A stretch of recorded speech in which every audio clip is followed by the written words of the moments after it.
Lisa P is what we all decided.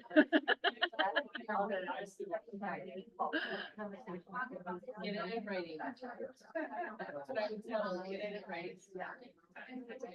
Nothing exists, you get it in writing.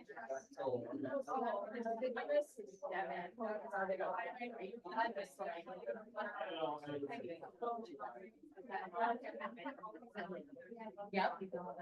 Is that the Stanley one? Is that the Stanley one? Can you shake it and the top part gets extra cold? So. Yeah, I have one too. I love it. Yeah.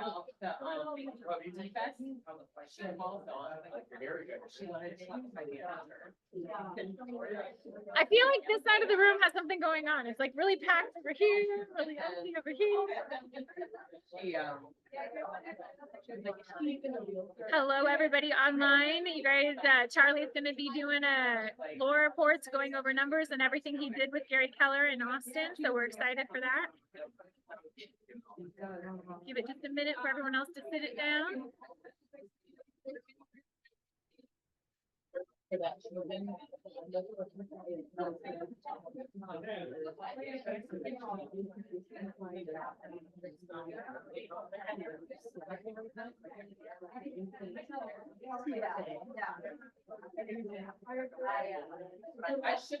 should add up.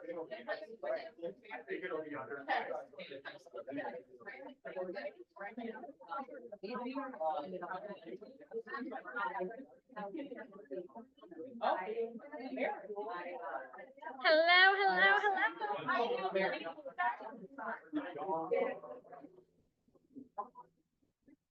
I don't think I'll ever get used to that. All right, guys, good afternoon. I feel like I gotta do like the whole 2-finger thing, you know, like just like a kindergarten teacher, clap 3 times. No, okay.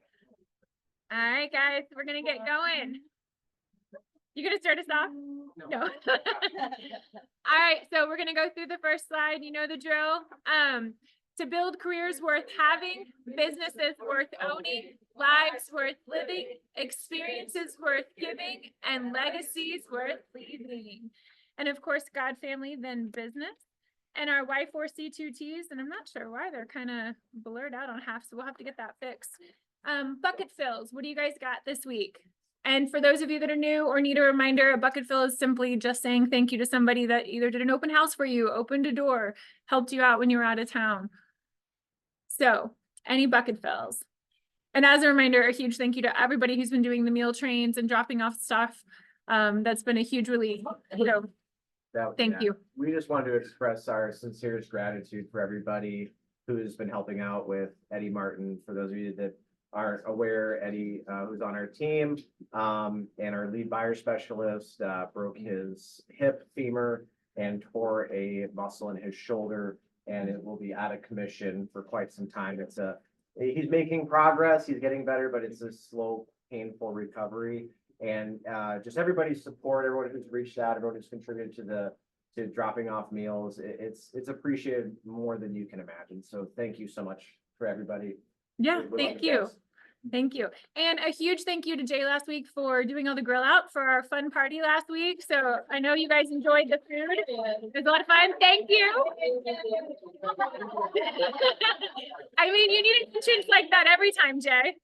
Hey, and if you guys did not see, he had an amazing post yesterday on his Facebook about holding 3 15-pound bowling balls, which is the 45 pounds that he's lost in the last couple months. So congratulations. And he still grilled out for all of us. All right. Any other bucket fills before we move on? Go ahead. I don't know, but thank you to Jordan Wagner. He's always just coming in to rescue me with helping the shopping. Love it. Thank you. Awesome. Love it. Love it. Love it. All right. Anyone else? Oh, go ahead. Thank you to Nikki for hiring me to stage. I really appreciate your help and your trust. Love it. Yeah. Go ahead. You did an amazing job. Quinn came in and it was a little bit more of a difficult situation because it was a 1977 house. Oh, wow. Some of it had been kind of updated. She did an awesome mix of more modern as well as timely, timeless and offers right away, like within an hour and a half. I love it. Yeah, I've seen some of the online pictures. It looks amazing. All right, guys, so we will go ahead. Yes. Glenn at Focus Title again. Yeah. I think she's probably, I have one right now, we're trying to close today with the IRS, with chapter 7, with sheriff sale. Oh, wow. She's been busting her tail nonstop. I really appreciate it. Love it. Yeah, those ladies work their tails off for sure. So make sure you guys are always showing them love.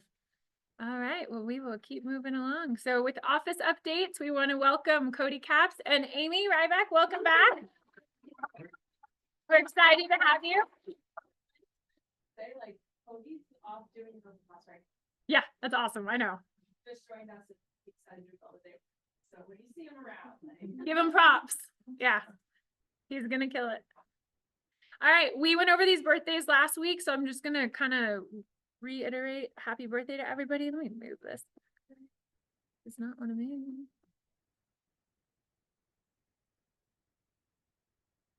All right, well, it doesn't want to move, but huge happy birthday to everyone. There we go. So the ones that we have coming up, we just had Becca and Taylor, so happy birthday again. And then Scott is coming up on the 31st, so happy birthday to everybody in July. And anniversaries, we went over these last week, but just kind of reiterate again, everybody, thank you for being with KW because nobody would be here without you guys. So you guys are awesome, but owe yourself a big round of applause for being here. All right, I think we're down to needing what, 2 players? 2 players that are needed. So please, please, please sign up if you're on the fence. You don't have to be a pro athlete, but they need some more players.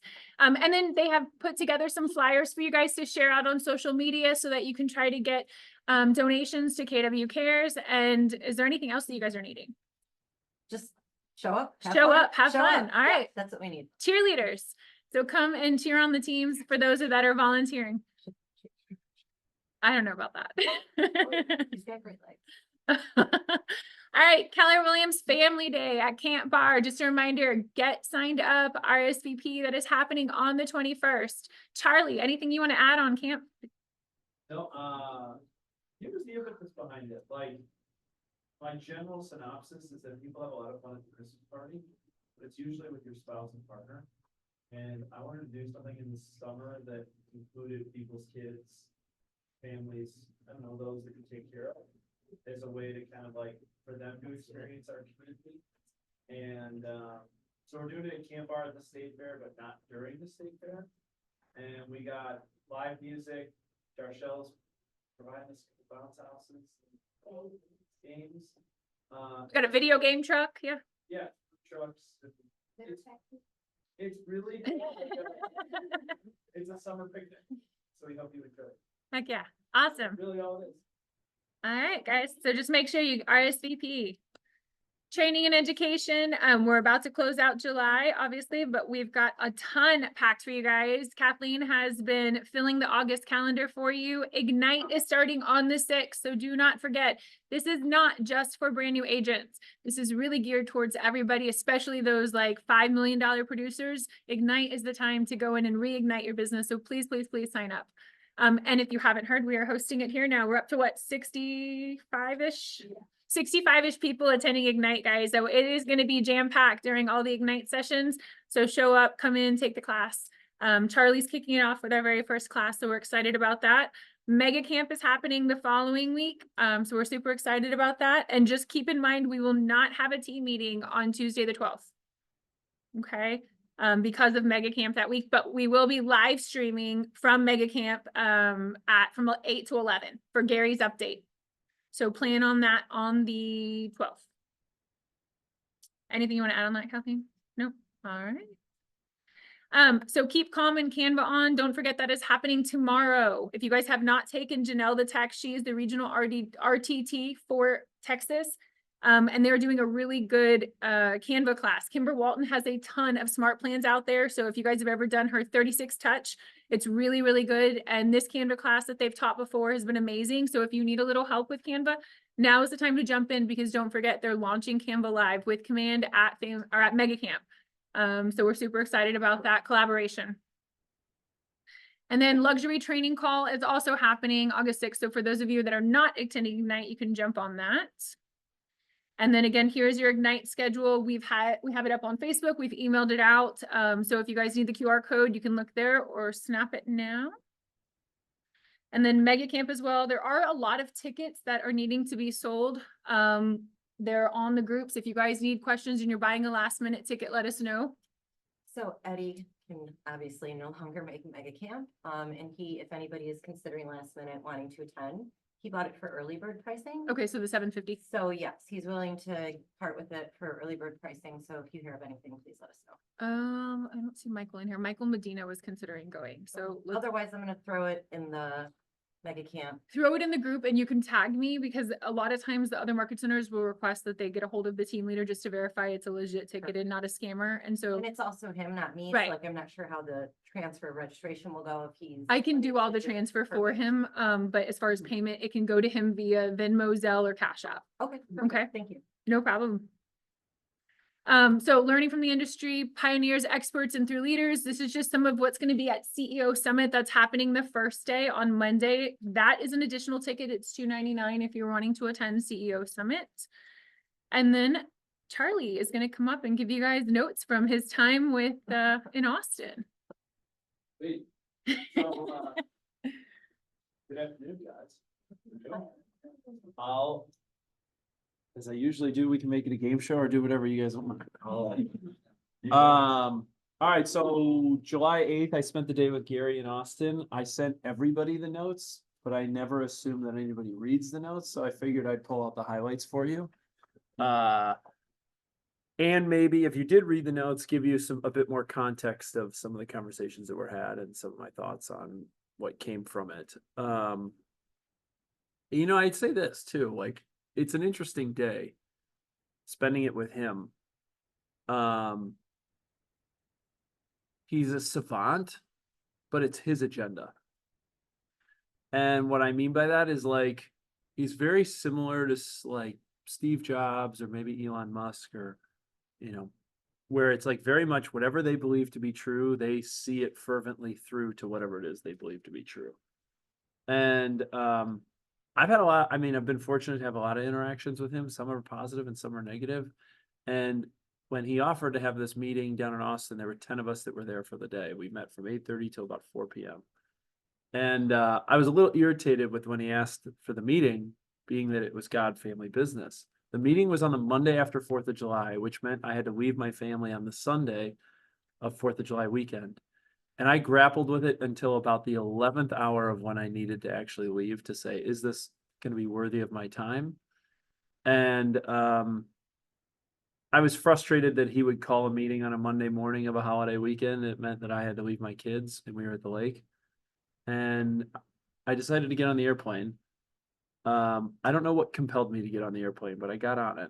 And for context, just so you guys know, for the first 10 years of my professional life, I spent 100 nights a year in a hotel. And when I left that role to come into this, I made a vow that I would be home every single night. So it really bothered me in terms of my values of why I was doing this. All that to say, it was an exceptional day. But I was really frustrated when I got there at 8 a.m. Because it felt like a session, it felt like a personal session in Quantum Leap. And his thoughts around what I didn't share in the notes, because it was a widely distributed note, was some of his commentary of how he sees the landscape of our industry or some of our competitors, which I'll stay out of because I think that there's no need for it as much, but it gave me some context and perspective of what I should be thinking about from a brokerage perspective. But so here's kind of the notes that I wanted to share with the group, or provide a bit more context or allow you guys to ask more questions of me. Here was basically the group that met down in Austin. One cool, really neat thing is, so in the KWRI building down in Austin, which, by the way, Sandra Bullock's house is right across the street, which I just learned from my Uber driver in the last trip there. He has a personal conference room on the 5th floor of the building I call the Bird's Nest, and it overlooks all the trees and the downtown skyline of Austin. It was a pretty neat experience. So first up, and I will almost guarantee you're going to hear a lot about this for those that tune into Mega Camp. He spent an inordinate amount of time on branding. Okay. And he said he believes one of the biggest mistakes we've made as an industry is not thinking enough about our brand and our brand promise. And he gave the example that his next door neighbors are the three brothers who started Yeti. And he said, in his words, these are three country bumpkins who all they want to do is hunt, fish, and drink beer. And they are not the smartest guys he's ever met, and yet all three of them are billionaires.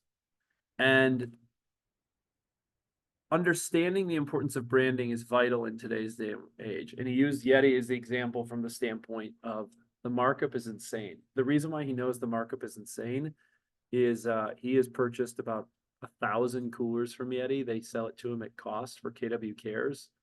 On a side note, I also learned a lot about KW Cares in a way that made me reframe my thoughts on KW Cares. Also, this is really interesting. This was the Monday after all the flooding in Central Texas. And so he was coming in, had probably a lot on his mind, a lot on his heart. His kid, John, went to camp where all the central flooding was. Here's my point of where I was reframed on KW Cares. KW Cares' purpose during natural disasters is to provide two things: generators and refrigeration. Hence why he bought 1,000 Yeti coolers. He said there's no shortage of food. There's no shortage of supplies. The Red Cross comes in, all these things. But he goes, you know, the hardest thing for people to have access to during natural disasters?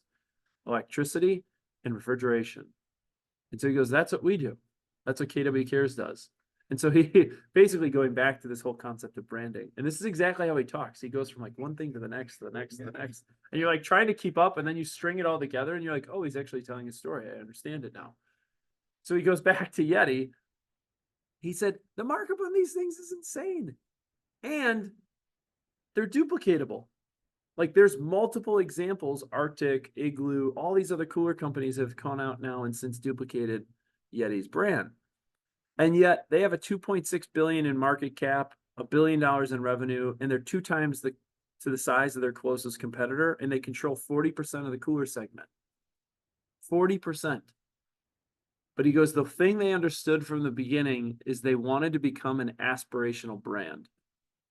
An aspirational brand. When you pull up to the soccer game or a baseball game and you see someone with a Yeti, what do you think? Right? Like, you know what a Yeti generally costs. And so he said the genius in Yeti when they started this business and this brand in 2006 wasn't that they wanted to be the best cooler. They wanted to be an aspirational brand. Right? And he talked a lot about how we need to get better suited in understanding what our brand's promise is. And Yeti's brand promise is we have exceptional performance and durability in any environment, emphasizing quality, design, and built for the wild philosophy. That's built for the wild, a community of communities, and keeping the wild wild. Right? And he talked a lot around how they leverage this sense of community in building this aspirational brand. And he said a very similar parallel or adjacent brand within this space would be like Patagonia, right? Like you see someone with a Patagonia coat and you're like, that's a nice coat, right? It's an aspirational brand. And so he talked a lot around how real estate agents have to think about their brands more in aspirational ways that really showcases the quality and content of what it is that they do. Because if you think about the rise, and I don't think it's within today's presentation. It's not. I can send it back out to you guys. Or actually, it was in my notes if you go read the notes.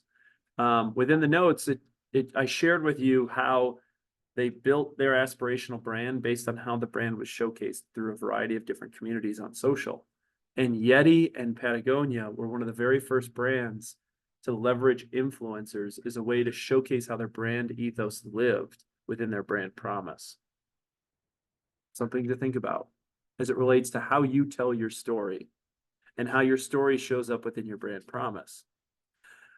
Shifting gears, he talked a lot about models as it relates to how are you building your business, okay? And he believes the business of the future as it relates to a model is we have to continue. Models are basically structure. We talk a lot about systems and models, and they're all buzzwords, and no one really understands what does it actually mean. Models is the way I would equate to it is what is your system for how you create structure to what your brand promise delivers. Okay. You have to embrace a model from which you work and operate your business from in, because it's replicatable and repeatable. Right? And he talked about how Tony Robbins methods deliver extraordinary results because Tony Robbins basically works from a method called neuro-linguistic programming and its techniques into his personal development work, particularly through modeling. He emphasizes the power of language and thought to shape behavior and achieve goals, focusing on how individuals can change their focus, alter their thinking, feelings, and actions. And he talked a lot about the work that Tony Robbins has done with sharpshooters, average sharpshooters within the military, and through his neuro-linguistic programming, got them to believe into who they were and became expert marksmen. And there's a lot of work done around Tony's research to it.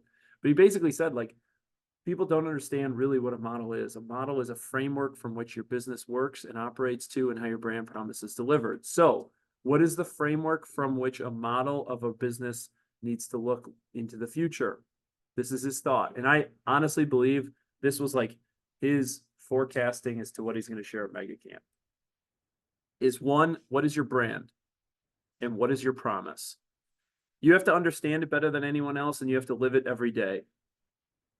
How does it show up? How do you see it? How do you feel it? How do you touch it? How do you taste it? And every day has to be day one. Your energy to your brand and your energy to your promise cannot wane over time. Every day you have to show up and believe in your brand promise and how it lives. Two, we live in a world of data. A lot of us who've been around a while talked about how Gary believes the fourth industrial revolution is data. We're now starting to actually see it with the integration of AI and everything that we do within all aspects of our life. And do you have data integrated into all aspects of your business, and do you embrace it? The key pieces of it is you have lots of data and you make lots of decisions based on data. What are the vital signs within the business health of your business? What is the performance of your business? What is the consumer telling you? Everything, so on and so forth. I'll give you an example of how this shows up. You know, a simple piece of your data is how many listings you took, how many buyers you took on showings, yada, yada, yada. How many people are in your database? All of that's data. We live in a world of data now. How many of you wear Whoop or Oura rings? Okay, you do. Scott does. Sleep performance, or you wear fitness trackers. Like, we live in a world of data. We have to embrace how data tells us what's going on. I'll tell you a little sidebar story. My wife and I got in a huge argument over who was on their phone more. And then you know what I did? I said, pull open your settings, go into your thing, and you know what it tells you? How much you've been on your screen time. She was 6 hours and 30 minutes. I was 3 hours and 6 minutes. So Make that point. I got one. I got one phone. And then she goes, I'm a real estate agent. I'm on my phone all the time. I said, what the hell do you think I am? Point being is data is now controlling our life. Everything you do is surrounded by data, and you can make great decisions as it relates to the strategy of your business based on data. Embrace it.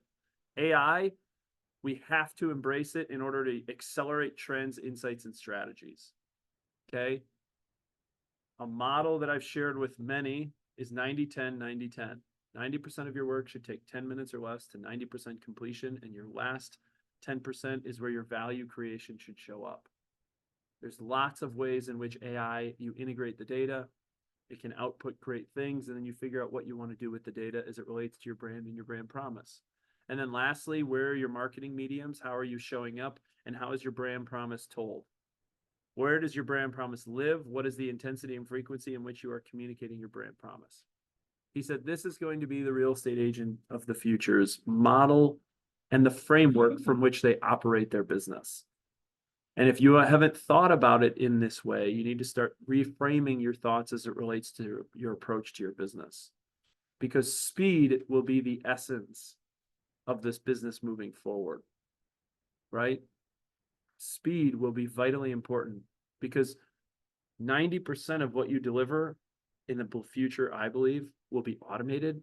The last 10% is what you actually will deliver on in terms of your value creation for your clients and how that shows and lives. Oops, sorry. Next is the model from which you operate your business. Okay. What is your economic model?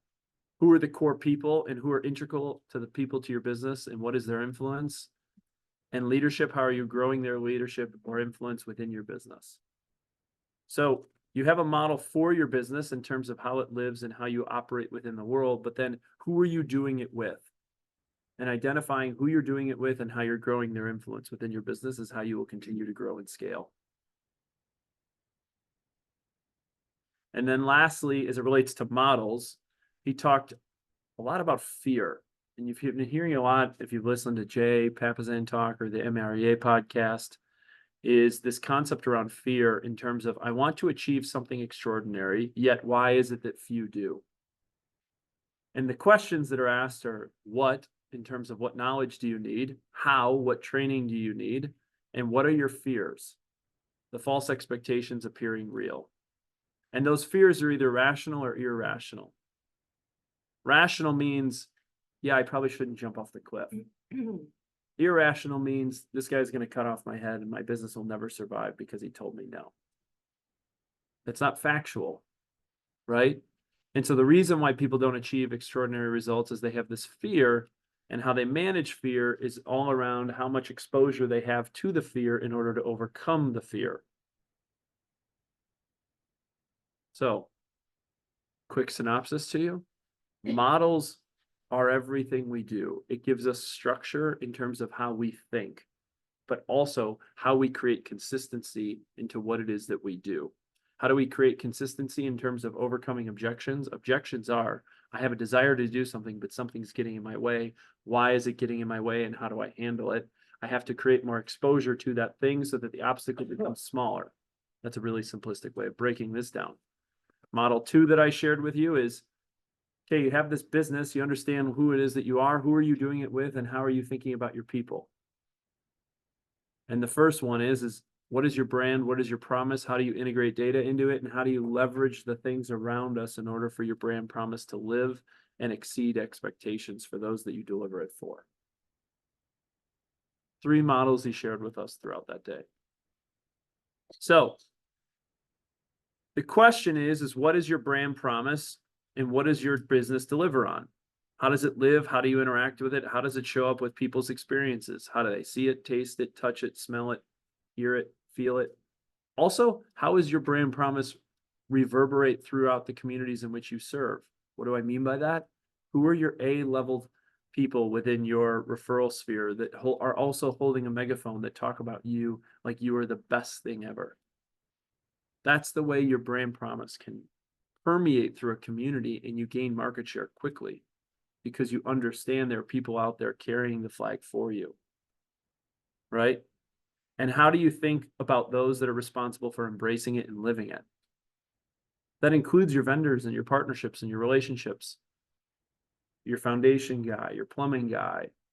Are you in alignment with those that are there responsible for embracing your brand promise? Are they in alignment with what it is that you expect in terms of the deliverables? Right? My challenge to you, sometimes I think get caught in a game of commoditizing certain services. And in that commoditization of services, we sacrifice actually our brand values or our brand responsibilities or our brand promises. I challenge you that sometimes because I think that in our industry, in a very commission-focused business, we commoditize certain things that are in misalignment with who we want our brand promise to be, right? And for those of you that have teams, you have teams and people are responsible for delivering on your brand promise. How are they embracing it and living it? And how are you holding them to their standards of excellence, right? So lots of thoughts there. Thoughts on leadership he shared. 1, the definition of leadership is a trick question. The common answer people go to first is leading others and what are the traits it takes to lead others? And it's the wrong mode of thinking. The question around leadership is how do I need to live my life first so that I can lead those that look to me for leadership and influence? You have to lead the internal personal well-being before we can ever lead external. How do you live your life? What are your values? What do you believe in? And how are you learning? This is where I thought it was kind of a transition into Quantum Leap. He spent a lot of time focusing on the internal person. And he focused a lot around leadership in terms of not so much around what we do. The 10 people we had in the room and who looked to us for leadership is more of he really challenged us in saying, Charlie, by God damn it, what are you doing to lead yourself first? And how are you continuously improving? And it was like, whoo. And the quote he used that I actually wrote down was, you put the man together, the world falls into place. If you put the man together, the world falls into place. So if you think about your financial fitness, you think of your finances, your fitness, your spiritual well-being, your relationships. If you have something out of whack there, it's really hard to lead others. Or when someone shows up in that way, it's very high in energy, and it's not anything that you believed you caused. Usually it's something out of whack in their own personal life. So great leaders are always one step ahead of the way their top people think. They need leadership to catch up. Why? Because leadership is their value creation. Be a consumer of content material to stay ahead of the way your people think, and you have to be aggressive in how you consume material to develop your thoughts and ideals related to your strategies that drive your actions. Too many have stopped learning. We can never stop learning. You always learn because your head is in the space where your top people need it to be. And so his challenge was, in a world where we're in a world of instant gratification and complacency, the path of least resistance is, if you want to achieve great results, you have to focus on a world of continuous improvement. And no one speaks truth to power because you hit a ceiling of, if you've hit a ceiling of achievement, you're missing a relationship. You need a high-level mentor or coach to break through ceilings of achievement and to tell you the truth.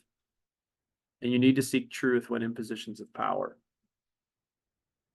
All right, miscellaneous on life and business. This is more of just him pontificating, but I thought it was really valuable. And I share it with you because I was really pissed about leaving my family on a Sunday, and I would say the time was well spent. And I think that hopefully you found the notes to be as impactful as I did.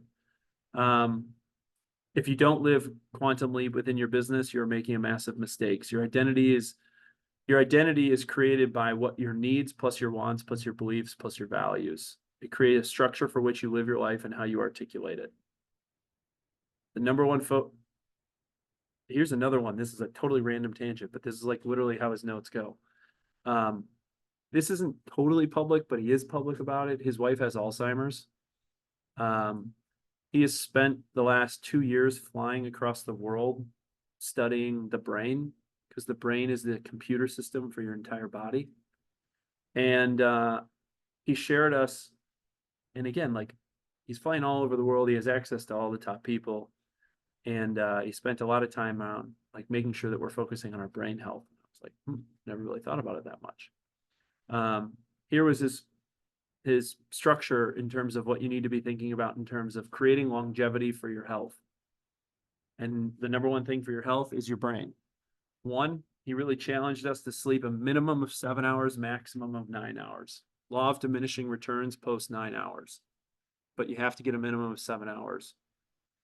You have to exercise. Doesn't matter if it's lifting weights or walking or anything, because it stimulates blood flow, and your brain needs fresh blood in order for it to stimulate, protein synthesis and so on and so forth. He talked a lot about his diet.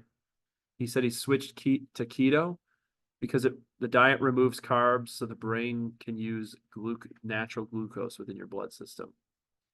And then he spoke a lot around heat exposure and spending time in a sauna or a hot tub. Sauna at 173 degrees, hot tub at 5. I mean, this is how intentional he is, like, to the nth degree. It's 173 degrees, Charlie, not 172. And you need to be in there for 20 minutes. Okay, Gary, I got it. But the hot tub piece of it was, again, more around blood flow and blood simulation. He goes, if you do these 4 things as it relates to sleep, exercise, diet, heat exposure, he goes, you will mitigate the effects of Alzheimer's or any other degenerative diseases that impact your life in a substantial way. And he goes, the best day to start, today. Not when you think that you have symptoms or things are onset. So I was like, got it. 3 of the 4 I'm pretty good on. My diet could use a little work.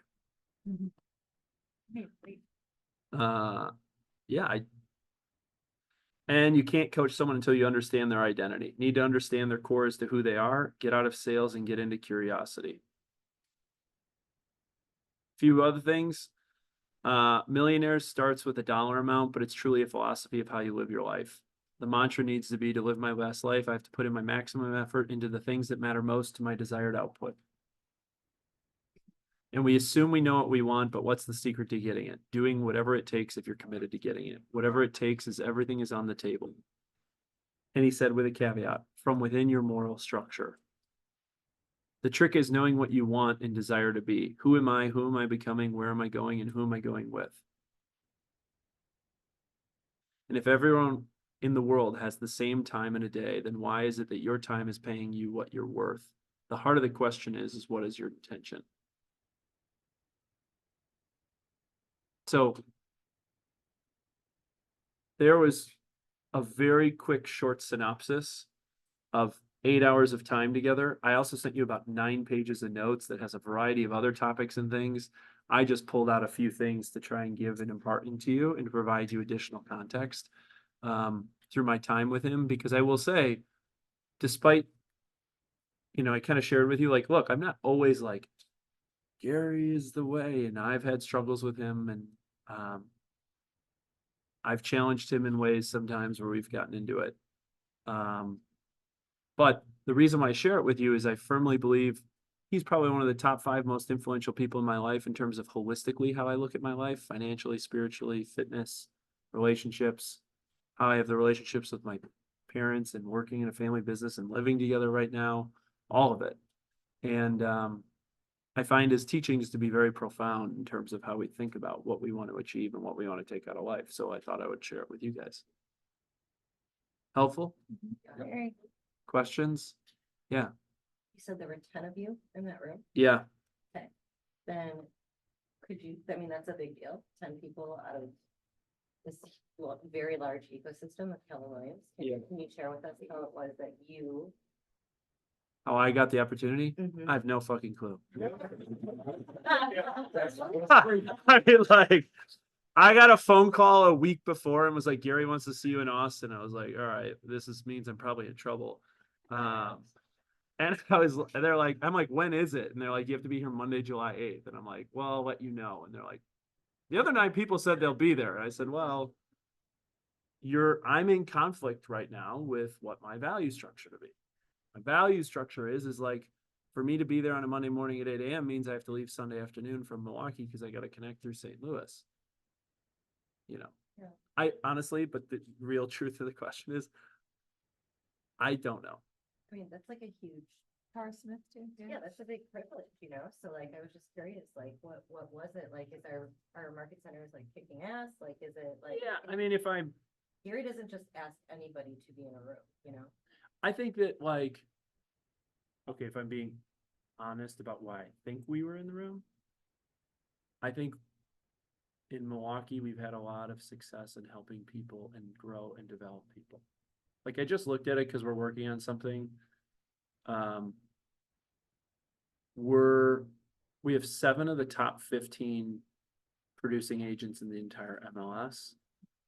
I think it was something like 33 of the top 75. And if you look at, just so you guys know, I always look at the organization top down, not bottom up, because I view my role as to pace the top people, and the top people then pace the remaining 80%, because the 80% are always looking at what is the top 20% doing and what pace do I have to operate at. And to Gary's note, which I didn't really think about in the time in terms of how we operate it, but like, I'm trying to stay ahead of what our top people are thinking about, because that's where my value creation comes in. And if I'm not thinking about it in their way, I lose the top people because then they think I'm only catering to the bottom 80% of the roster. And so I think that in Milwaukee, we've cultivated a really productive group of people that enjoy being a part of it. And I think he respects that, if I'm reading between the lines, but it wasn't like hey, congrats, you're here because of these reasons. Yeah. It was just like, hey, can you get to Austin? I was like, let me think about it. So. Well, I don't know. congrats anyway. Are any of these other ones on the new IALC thing? Patrick Woods is. Patrick, okay. And Brett Caldwell is. Yeah, cute. So, no matter brand, what was the sale to me? Because on my own brand. But how do you put your own that, to make sure to include the Williams. book of Spring. Hunting folklore. Another world. Why, here, I say, realty powered by Keller Williams. But how do I grow and still keep the credibility? Keller Williams and Keller. I think it's both and. And what do I mean by that is like, it's my responsibility to make sure that you have a brand that you're proud of, that you're respectful of, and that continuously grows, because it provides you anecdotal stories as to the power of the ecosystem. Your job is in terms of our mission, vision, values, beliefs, and perspectives, is, are you in alignment with the brand first and foremost? And if you're in alignment with the brand, how does your both brands live in terms of what it says about who you are within the community? And it's not always perfect. Like I actually think that there's an inflection point within your personal brand. As your cue, like in your situation, you're growing a brand, you're trying to build a brand. And so what you're doing is you're leaning a bit more on, like, let's just call the umbrella of the brand to say, this is who I am and what I'm associated to. And then as you start writing more chapters in your book, the inverse will happen. Your brand will stand on its own. And we're proud to be in business with you and the association alignment you have with us. And your own chapters that you had previously written will tell the brand story for you moving forward. And you'll get there. It just takes a few chapters. You're just on chapter 1. Gene Greco's are on chapter 15. You know, so they have 14 other chapters that kind of speak to that ethos. And I think there's an inflection point on when that flips. That's my own personal belief. Yeah, I think you're just saying that you're backed by the #1 real estate company in the world, right? So it's no different than if you are an individual agent or you're on a team. Many of you are on teams and you have a team logo within, you have your own brand logo, then your team logo. And I know like LRG's got tons of that going on. And it's simply just saying that you're backed by the #1 KW agent. Yeah. There's a lot of great stuff out there.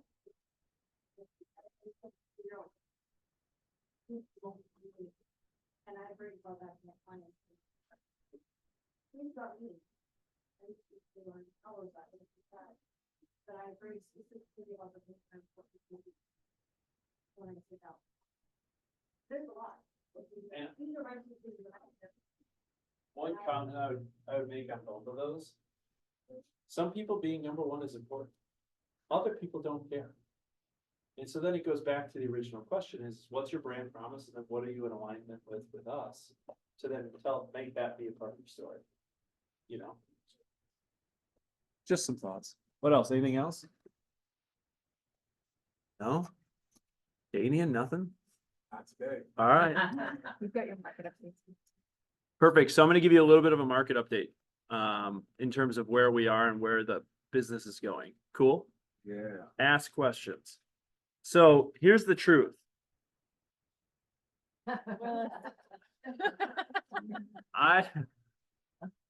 I tell a lot of stories and then Willis puts me into weird memes. And here's the impetus behind it. Historically, for a long time, the apex of the market in southeastern Wisconsin was June or July, depending on the year. Last year, the apex of the market was May. This year, I believe to be the apex of the market to be May.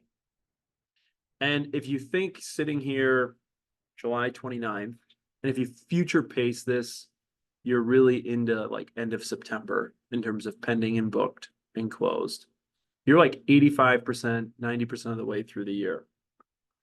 And my challenge to the group has been, as I've been speaking to our groups in southeastern Wisconsin, is like, where are you relative to what you want your year to be? What do you need to do in terms of maintaining, because you're on pace, or creative massive action in order to catch up? Because most people in July, and my sense to it is like, ooh, I'm looking forward to the vacation. Ooh, I'm having a good year. Oh, I still got August, September, October if I need to close a few things out. And the truth is the business is already sliding backwards. And you might not be paying attention to it because the market's going backwards, not like backwards in a bad way. It's just the seasonality to it is now we're starting to head into fall and you might not be paying attention to it. Make sense? So then I showed there's a video that, oh, you did? So you saw the video of all the people getting knocked out. And my concern to the group is like, don't get knocked out. Don't let your year go sideways because you were on a slip and slide, you didn't realize it. So my market prediction is the market will be up mid-single digits on closed units and will be up 7% or more on volume. Okay, here's where we're at through May. Closed sales volume up 6, closed units down 2. Now through June, those numbers have changed. And I'll give you a little bit of an insight there. So new inventory units, and this is June this year versus last year. It's up 7% in the month of June. Now, it's a tale of two different markets. 50% of the inventory in southeastern Wisconsin is below 350. 50% of the inventory is above 350. And so what you can see here is what's happening is a tale of two markets. And what's in below 350 is where you're starting to see the pressures as it relates to affordability. And above 350, you're starting to see where the stock market, the capital markets and things have afforded people the opportunity to continue to play in the space despite where mortgage rates are. So in the month of June, inventory 350 to 750 was up 14% and 750 plus was up 34%. Also since June, what happened to the stock market? It's been on a tear, right?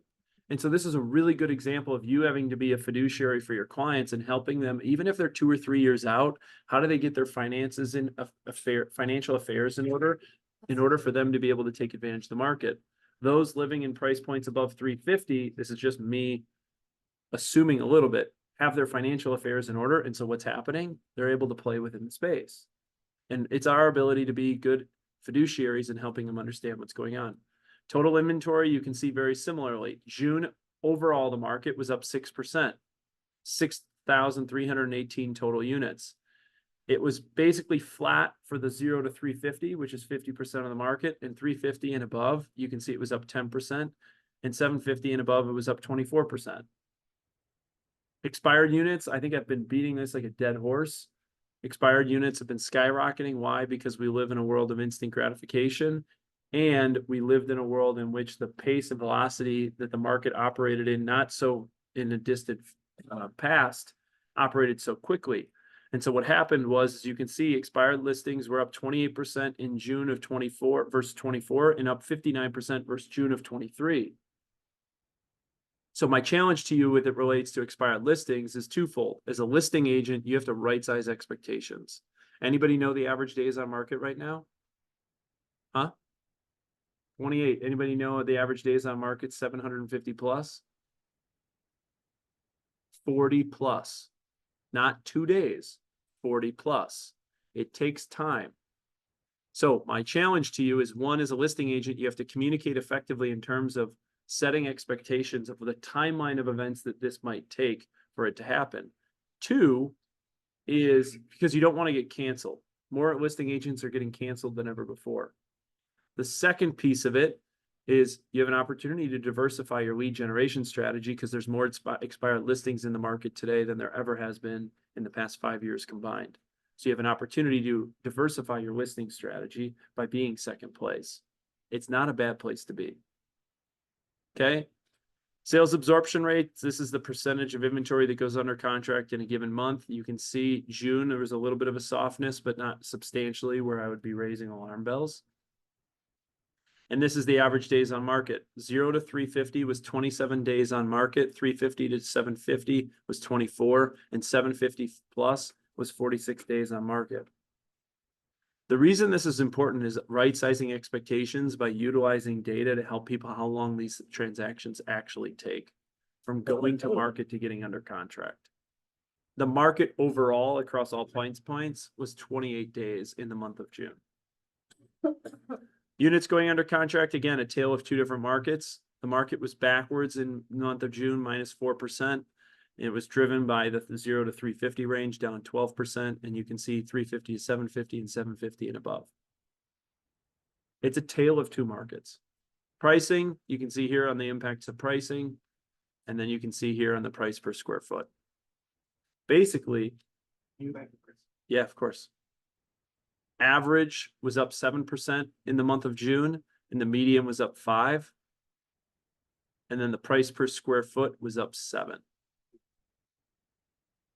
So my synopsis to the pricing scenario is that demand is still healthy, because if you looked at new inventory units, if I go all the way back to slide 1, in which I shared with you, new inventory was up pretty substantially in June.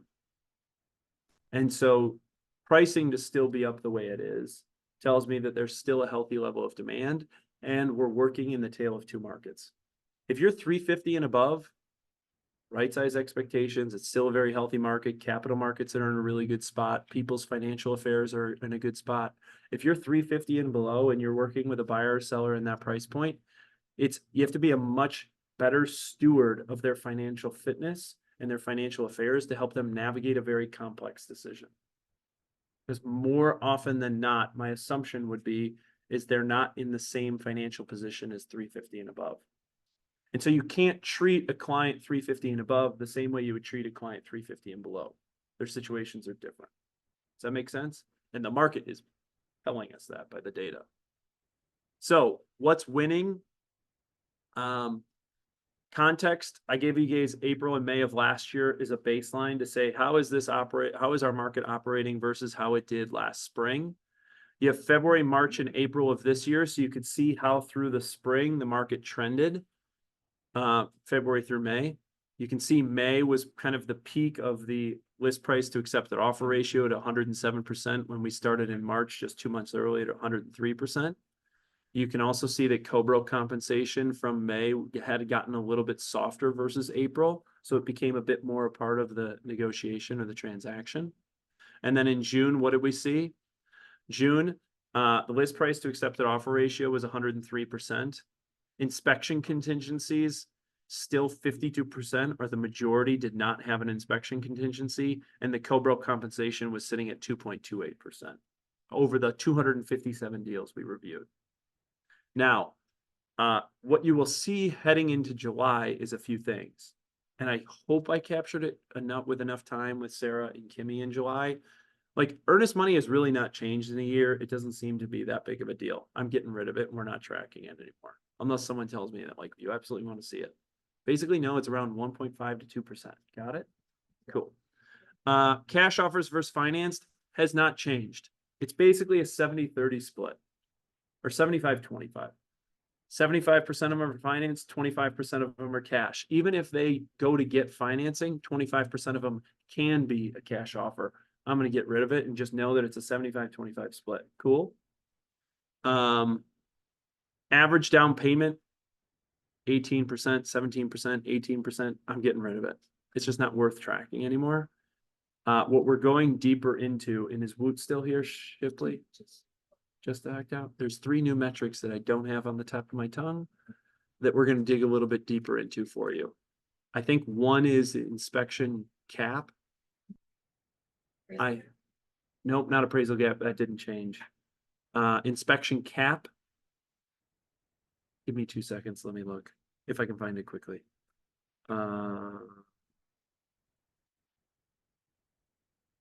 Essentially, what's the average dollar amount that people are putting in as an inspection buffer if there is an inspection? Correct.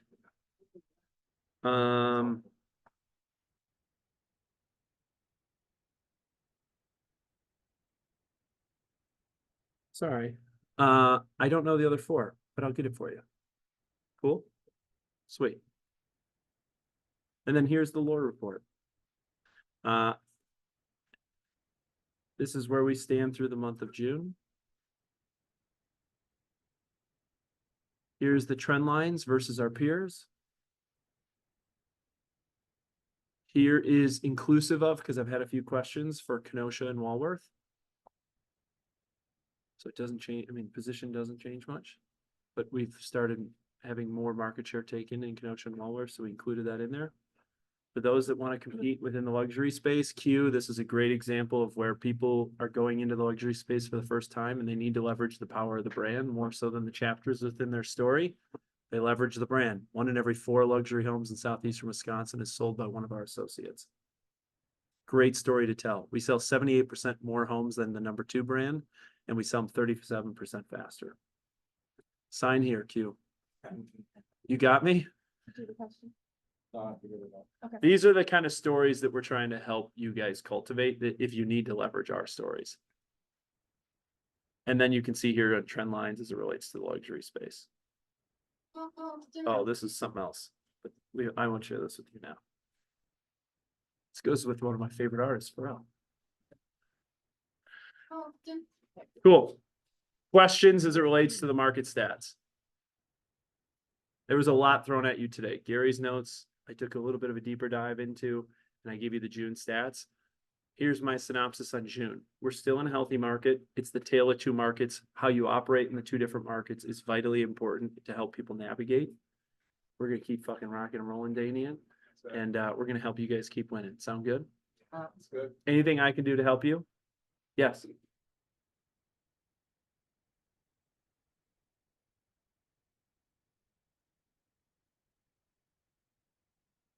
For the market, stay tuned.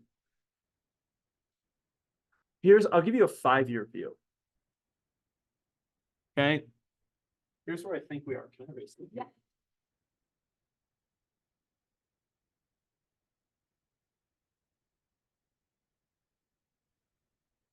All right.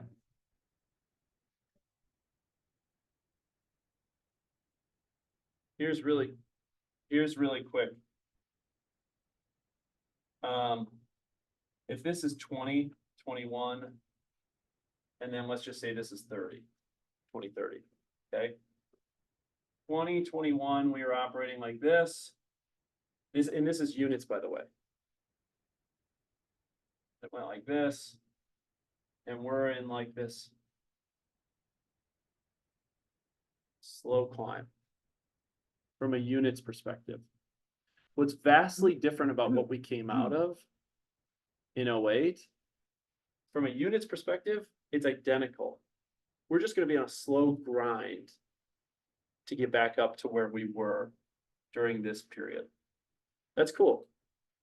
I'm in this for the long game. Like, I'm not in it for a 1 year. I'm in it for years. And I have that mindset. I'm in it for years and I'm here for the grind. Right? Now, what's different about where we are now is, let's say the dotted line is price. Price has been going like this. Now, what happened in 08 is price went like this, and then went like this. Make sense? The distinction between these two, and this is why I'm very bullish on the next 5 years. It's gonna get a little nerdy on you, but it shouldn't surprise you based on what you guys know about me. 21 to 35 is what? It's the largest demographic in the US labor force today. Last year, the average age of a first-time home buyer was 38. We have a gluttony of demand that's about to enter into the housing market. What? Yeah, that's great. That's really smart. Dawn, you had a 19-year-old yesterday, right? Yeah. But my point being is you're not any short of demand. The piece of it is people just have to have life events in order to get off these 3% mortgage rates. And as that inventory turns over, more of these people will be entering into the market. And it'll just be a grind to get out of it. A lot of generational money coming, Mhm. Yeah, especially in the next 5, 6, 7 years. totally. I know a lot of people are really looking forward to it.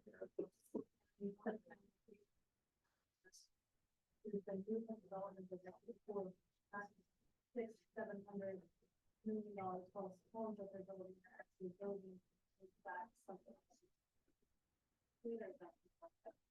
In Milwaukee, I would say no. Less than 1% of Milwaukee of sales are new construction. The reason being is we're landlocked to the east, can't go east. And it's very dense until you get to about Waukesha. And then there's just not a lot of infrastructure past Waukesha into Madison. I think over the next 20 years, what you'll see is Madison's growing and they gotta go east. Milwaukee hopefully will continue to grow. There's a lot of factors that play into that, and it's gonna have to go west. Then you'll see more of it in that space, but in the next 5 years, it's a land scarcity thing. Is that helpful? Yeah, So I work with the senior housing. yeah, 59% of real estate is done by people over 55 years old. And 10,000 people a day are turning 65. yeah, I didn't. But a lot of the seniors I'm working with now, the senior apartments are so attractive compared to assisted living or condominiums, or they're very affordable senior apartments, and they're moving out of their homes that regulates to apartments. So I think the inventory from senior selling their homes is supposed to be more than the numbers you even said about the 38-year-olds. There's more seniors leaving their homes and not buying new ones or condos. yeah. The other thing you can do, and I would challenge you in this, you need to be advocates for housing within your communities. Go to your planning commissions, go to your zoning meetings. If there's an apartment developer wants to come, you know what happens? Everybody comes out with pitchforks and saying, not in my community. I saw Ed's post about New Berlin recently. Like, we have to be advocates for it because of exactly what Jay just said. People will then sell their home to move into an apartment, and it creates inventory turnover. That's healthy for our business, and we need to be advocates for more housing units. Speaking of Ed, if anybody lives in New Berlin, he does need everyone who does to please go to the team meeting, to the city meeting to help, because they've got that, baseball field. It's the owners, investors from The Rock, one of them and several others. They're putting in the property across from Costco, and the city's pushing back, so they need everybody in full force who lives in the city to show up at the meeting. So we don't have it set yet. We were Right. talking about September, but we may have to go in October. If you just give us the dates ahead of time. Yeah, for sure. Cool. With that, I have a little bit of something that popped up that I wouldn't normally do, but I gotta take a phone call. Did you have anything that you needed to do for compliance? All right. Any buyers or sellers needs that you guys want to go over? I have a buyer need. Yeah. I've been looking for a while. I have a buyer that needs to have 3-car garage, preferably in Berlin. Up to 800,000, has to have a backyard. Right. You got anything coming up or off? That you're looking at? I got an investor need. I got an investor that's looking for, flips. Okay. Properties that need work. Said that he's looking to come and buy up some land inside the Milwaukee area, so. Yeah. Awesome. Hey, if you guys will do me a favor and say your name for those people. So that was Pat Potter, Danny and Wells. If you guys will just do that for the people that are online, they know who you are. Lisa. Yes, Lisa Poglich with Level Up. I have a buyer need.